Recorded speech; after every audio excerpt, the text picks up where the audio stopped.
আমার আরও একটি নতুন ভিডিওতে তোমাদের স্বাগত। আজকের ভিডিওতে আমরা আলোচনা করব ভ্যাকসিনের ওপর।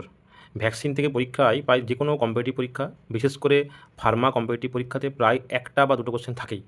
সেখানে এরকম কোশ্চেন পড়ে যে এই ভ্যাকসিন থেকে বেসিক্যালি যে আমরা ইনফ্লুয়েঞ্জা বা আমরা বিসিজি যে ভ্যাকসিনগুলো ইউজ করি, সেটা বেসিক্যালি কি কিল ভ্যাকসিন, না সেটা লাইভ ভ্যাকসিন, সেটা ব্যাকটেরিয়াল ভ্যাকসিন, না ভাইরাস ভ্যাকসিন। এখান থেকে পরীক্ষায় কোশ্চেন পড়ে। আরেকটা প্রশ্ন পরীক্ষায় পড়ে যে সাপোজ যদি মনে করি আমরা যে বিসিজি ইউজ করা হয় টিউবারকুলোসিসের জন্য, তাহলে টিউবারকুলোসিস যে ডিজিজটা কোন ব্যাকটেরিয়া ক্রিয়েট করে। তো সেটা অন্য একদিন অন্য ভিডিওতে বলবো। আজকে আমরা আলোচনা করব যে কোন ভ্যাকসিন ইনঅ্যাক্টিভেটেড অর কিল্ড, কোন ভ্যাকসিন লাইভ অর অ্যাটেনিউটেড ভ্যাকসিন, সেখানে কোনটা ব্যাকটেরিয়াল ভ্যাকসিন, কোনটা ভাইরাস ভ্যাকসিন, সেগুলোকে আমরা মনে রাখার চেষ্টা করব ইজি ট্রিকের মাধ্যমে। দেখো প্রথমেই চলে আসি। আমি প্রথমে দেখো দিয়েছি যে inactivated killed bacterial vaccine, inactivated or killed, অর্থাৎ পরীক্ষায় দুভাবে কোশ্চেন আসতে পারে যে নিচের কোন ভ্যাকসিন ইনঅ্যাক্টিভেটেড তার যা মিনিং হবে, কোন ভ্যাকসিন হবে কিল্ড তারও মিনিং হবে সেম। পার্থক্য হবে এই ব্যাকটেরিয়াল ভ্যাকসিন কিনা, এটা ব্যাকটেরিয়াল কিনা, অর্থাৎ ব্যাকটেরিয়া ঘটিত রোগের জন্য আমরা ইউজ করছি কিনা এইটা, অথবা দেখো তারপরে দেওয়া আছে মানে বেসিক্যালি যে যে এটা ভাইরাল ভ্যাকসিন কিনা। ঠিক আছে, তাই কোনটা ভাইরাস ওরিয়েন্টেড ডিজিজ, কোনটা ব্যাকটেরিয়া ওরিয়েন্টেড ডিজিজ, সেটা জানার জন্য জানতে হবে যে কে কোন রোগ সৃষ্টি করে। অর্থাৎ দেখো এখানে দেওয়া আছে কলেরা, তাহলে কলেরা কী তৈরি করে, ভিব্রিও কলেরি। ভিব্রিও কলেরি যে কলেরা তৈরি করে, এই ভিব্রিও কলেরি একটা ব্যাকটেরিয়া। আগে এইটা আইডিয়াতে আনতে হবে, তবে পরীক্ষাতে তোমরা প্রশ্ন ঠিক করতে পারবে। তো যখন পরীক্ষাতে প্রশ্ন বা এমসিকিউ থাকে তখন ম্যাক্সিমাম স্টুডেন্টের এই সমস্যা হয় যে গুলিয়ে যায় কোনটা ইনঅ্যাক্টিভেটেড কোনটা লাইভ। তো আমি চেষ্টা করছি কীভাবে সহজে মনে রাখা যায়। দেখো প্রথমেই দেওয়া আছে যে আমি একটা নিউমোনিক বানিয়েছি, তোমাদের কেমন লাগলো তোমরা কমেন্টে জানাবে। দেখো কুল প্রিটি প্লেস, ঠিক আছে, একটা সুন্দর ঠান্ডা জায়গা, এটার বেঙ্গলি মিনিং। এই কুল প্রিটি প্লেস দিয়ে আমরা ইনঅ্যাক্টিভেটেড সমস্ত ব্যাকটেরিয়াল ভ্যাকসিনকে মনে রাখতে পারবো। দেখো কুল সি আছে, সি ফর কী কুল আছে, কুল ফর কলেরা।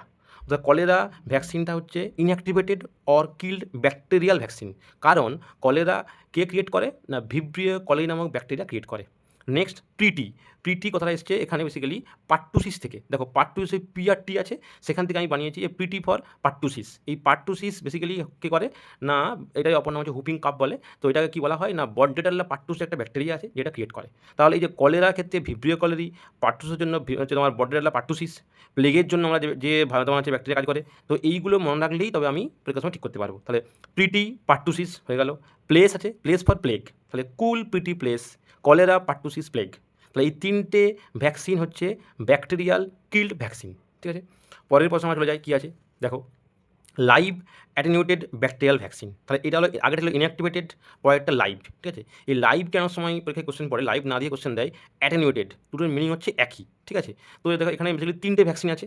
কীভাবে মনে রেখেছি আমি, ব্রেভ, টিনি, টাইগার, সাহসী ছোট্ট একটা বাঘ। তো সেখান থেকে ব্রেভ, ব্রেভ কোথায় থাকে বিসিজি, পুরো ফুল ফর্ম কি ব্যাসিলাস ক্যামেট গুয়ারিন। যেটি পরীক্ষায় কোশ্চেনে আরও অন্য হয়ে পড়ে যে নিচের কোন ভ্যাকসিনটি ফ্রিজ ডায়েট ভ্যাকসিন। এই বিসিজি ভ্যাকসিন যেটা তোমার ব্যাকটেরিয়াল ভ্যাকসিন ইউজ করা হয় ফর টিউবারকুলোসিস, যেটা কিন্তু ফ্রিজ ডায়েট হয়। পরীক্ষায় এটাও এমসিকিউতে কোশ্চেন পড়ে, তো এটা অবশ্যই মনে রাখবে। তার সঙ্গে মনে রাখবে ব্রেভ বি আছে, B for BCG, BCG full form কি ব্যাসিলাস ক্যামেট গুয়ারিন। কার জন্য ইউজ করা হয় ফর টিউবারকুলোসিস, অর্থাৎ টিউবারকুলোসিস একটা ব্যাকটেরিয়াল ডিজিজ, যার অপর নাম কি না মাইকো ব্যাকটেরিয়াম টিউবারকুলোসিস, যেটা অ্যাসিড ফাস্ট ট্রেন দ্বারা স্টেনিং করতে হয়। এটা বেসিক্যালি পরীক্ষায় কোশ্চেন পড়ে, আমি সঙ্গে সঙ্গে বলে দিলাম। এই অ্যাসিড ফাস্ট ট্রেনিং বিভিন্ন গ্রাম স্টেনিংয়ের বিভিন্ন টেকনিক আছে, তার মধ্যে অ্যাসিড ফাস্ট ট্রেনিং একটা ডিফারেন্ট টেকনিক যেটা একমাত্র মাইকো ব্যাকটেরিয়াম টিউবারকুলোসিসের ক্ষেত্রে কাজ করে। তাহলে মাইকো ব্যাকটেরিয়াম টিউবারকুলোসিস একটা হচ্ছে ব্যাকটেরিয়া যেটা যার ভ্যাকসিন ইউজ করা হয় বিসিজি, যেটা কী বলতো আফটার বার্থ দেওয়া হয়। কোন রুটে দেওয়া হয় তাও পরীক্ষায় কোশ্চেন পড়ে, ইন্ট্রাডার্মাল। ইন্ট্রাডার্মাল একটাই মাত্র ভ্যাকসিন যেটা ইন্টারমাল দেওয়া হয়, দ্যাট ইজ বিসিজি অর ব্যাসিলাট ক্যামেট গুয়ারিন, যেটা হচ্ছে আফটার বার্থ ইউজ করতে হয়। পরে চলে আছে টাইফয়েড, কী হয় আমরা রাখবো ব্রেভ বিসিজি, তিনি টাইফয়েড। এই টাইফয়েড এটা ব্যাকটেরিয়াল ডিজিজ কে করে না সালমোনেল্লা টাইফি। আমরা সবাই জানি, পড়েছি আমরা, খুব মাধ্যমিক থেকে পড়ে এসেছি আমরা, এর নাম কি সালমোনেল্লা টাইফি। এই টাইফি ব্যাকটেরিয়াটা বেসিক্যালি টাইফয়েড রোগ সৃষ্টি করে। তার জন্য কোন ভ্যাকসিন আমরা ইউজ করবো না টাইফয়েড ভ্যাকসিন ইউজ করা হয়, সেটা কি না live or attenuated bacterial vaccine. মনে রাখার টেকনিক হচ্ছে টিনি ফর টাইফয়েড হলো। নেক্সট চলে দেখো টাইগার টিউবারকুলোসিস, অর্থাৎ এই ব্রেভ টিনি টাইগার। তাহলে এই brave for BCG, tiny for typhoid, tiger for tuberculosis. তাহলে টিউবারকুলোসিস, বিসিজি, টাইফয়েড, তিনটা ডিজিজ, তিনটা যে ভ্যাকসিনেশন করা হয় তিনটাই লাইভ অর অ্যাটেনিউটেড ব্যাকটেরিয়াল ভ্যাকসিন। পরীক্ষায় প্রায় কোশ্চেন পড়ে, যেটা বিসি থেকে কোশ্চেন বেশি পড়ে, যে ফ্রিজ ডায়েট ভ্যাকসিন নিচের কোনটা, সেখানে বিসি থাকবে, টাইফয়েড থাকবে, প্লেগ থাকতে পারে, ঠিক আছে। আর একটা কোশ্চেন থেকে প্রায়ই পড়ে যে বিসিজির ফুল ফর্ম কী, ওই কোশ্চেন পড়ে, ঠিক আছে। বিসিজি কোন রুটে দেওয়া হয়, ঠিক আছে। আর মনে রাখতে হবে যে টিউবারকুলোসিসের যে জন্য ব্যাকটেরিয়াটা হয়, মাইকোব্যাকটেরিয়াম টিউবারকুলোসিস, যেটার জন্য একটাই মাত্র স্টেনিং টেকনিক ইউজ করা হয়, অ্যাসিড ফাস্ট স্টেনিং, ঠিক আছে। এবার নেক্সট চলে আসি, ইনঅ্যাক্টিভেটেড কিল্ড ভাইরাল সাসপেনশন। আগে কী পড়লাম আমরা, ব্যাকটেরিয়াল পড়েছি, এবার কী পড়বো, ভাইরাল ডিজিজ কোনগুলো, কীভাবে মনে রাখবো, fresh air, AIR, fresh air, A for কি, hepatitis A, that is viral vaccine. Next I for influenza, hepatitis, even rabies, তিনটেই ভাইরাস ঘটিত রোগ, যাদের ভ্যাকসিন ইউজ করা হয় কী হবে না, ইনঅ্যাক্টিভেটেড অর কিল্ড। অবশ্যই পরীক্ষার সময় গুলিয়ে দেয় যে নিচের কোনটা কিল্ড অর ভাইরাল সাসপেনশন নয়, দেওয়ার পর ওখানেই বিসিজি বা প্লেগ বা পার্টোসিস দিয়ে দেবে। সেখান থেকে খেয়াল করতে হবে যে হ্যাপাটাইটিস, ইনফ্লুয়েঞ্জা, র্যাবিস এই ধরনের টার্ম আছে কিনা। তাহলে কীভাবে মনে রাখবো, AIR, A for hepatitis A, I for influenza, R for rabies, তার মধ্যে এটা কিন্তু ইনঅ্যাক্টিভেটেড অর কিল্ড, এটা মনে রাখতে হবে। তারপরে চলে আসি আমরা, নেক্সট কী আছে, দেখো দেওয়া আছে যে live or attenuated viral suspension, ঠিক আছে। তাহলে আগে আগে কী পড়েছিলাম আমরা, লাইভ অ্যাটেনুয়েটেড ব্যাকটেরিয়াল ভ্যাকসিন, এবার কী পড়ছি, লাইভ অ্যাটেনুয়েটেড ভাইরাল সাসপেনশন। সেখানে একটা স্মল ট্রিক্স আমি ইউজ করেছি, এটা অনেকগুলো আছে, তো আমরা এভাবে মনে রাখতে পারি সহজ করার জন্য। যদি আমরা ভাইরাসের মধ্যে ইনঅ্যাক্টিভেটেড কিলটা মনে রাখতে পারি, তাহলে এই তিনটেরই বাদ দিয়ে দিই, হেপাটাইটিস এ, ইনফ্লুয়েঞ্জা, র্যাবিস, তিনটা মুখস্থ করতে পারলে পরেরগুলো মুখস্থ না করলেও হবে।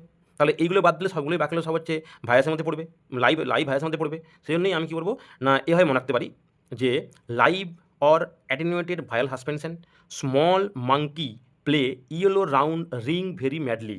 স্মল মাঙ্কি, ছোটো একটা মাদর, প্লে ইয়েলো রাউন্ড রিং, একটা ছোট্ট হলুদ কালারের রাউন্ড রিংয়ের মধ্যে খেলছে, ভেরি ম্যাডলি, পাগলের মতন, ঠিক আছে। তাহলে কীভাবে মনে রাখবো, স্মল ফর স্মল পক্স, যেটা ফ্রিজ ডায়েট, দুটো ভ্যাকসিন পেলে তোমরা, একটা পেজে টিভিতে পেয়েছিলে BCG is the fridge diet, another ভাইরাসের ক্ষেত্রে small pox is the fridge diet.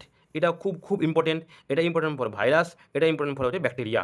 Monkey থেকে মিজেলস এসছে, ঠিক আছে, প্লে থেকে পোলিও এসছে, ইয়েলো এসছে ইয়েলো ফিভার থেকে, রাউন্ড এসছে রুবেল্লা থেকে, রিংস এসছে রোটা ভাইরাস থেকে এসছে রিংস, যেটা বাচ্চাদের ক্ষেত্রে হয়, ভেরি থেকে এসছে ভ্যারিসেলা জোস্টার, ম্যাডলি থেকে এসছে মাম্পস। তাহলে এই small pox, measles, polio, yellow fever, rubella, rota, varicella zoster, mumps, all are viral disease. এবার এইগুলোর ভ্যাকসিন তৈরি করতে গেলে কী তৈরি করা হয়, ভ্যাকসিন না, live or attenuated viral suspension তৈরি করা হয়। তো পরীক্ষায় এগুলোর কোশ্চেন পড়ে যে মিজেলসের বেসিক্যালি কজেটিভ অর্গানের নাম কী, এরকম কোশ্চেন পড়ে। তার সাথে সাথে কোশ্চেন পড়ে এটা কী ভ্যাকসিন, লাইভ না তোমার কিল্ড। তো সেই জন্য যারা মুখস্থ করবে, যদি এরকম করে খুব কঠিন মনে হয় এটা মনে রাখা, তাহলে বেস্ট হবে যে আমি এই ইনঅ্যাক্টিভেটেড বা কিলটা মনে রাখবো, তাহলে এটা আমি বাকিটা মনে করতে পারবো। অথবা কেউ যদি পারো দুটো মনে রাখলে পরীক্ষার সময় সুবিধা হয়। যেইগুলো আমি বললাম পুরো এই ব্যাকটেরিয়ার ভ্যাকসিনের মধ্যে, পরীক্ষায় ঘুরিয়ে ফিরিয়ে এগুলোই পড়ে, ইভেন নার্সিং পরীক্ষাতে এবং ল্যাব টেকনিশিয়ান পরীক্ষাতে, বা যে কোনো normal group B, C, D যে কোনো পরীক্ষাগুলো হয়, সব পরীক্ষাতেই কোশ্চেন থাকে একটা ঘুরিয়ে ফিরিয়ে। তো যদি তোমাদের ভালো লাগে অবশ্যই কমেন্টে জানাবে। আর যদি কারো মনে হয় যে এই ট্রিকগুলো বাদ দিয়ে অন্য কেউ ট্রিক ইউজ করো, সেটাও কিন্তু চলবে, জাস্ট মনে রাখার জন্য, ঠিক আছে। আজকে এই পর্যন্তই, দেখা হচ্ছে পরের ভিডিওতে।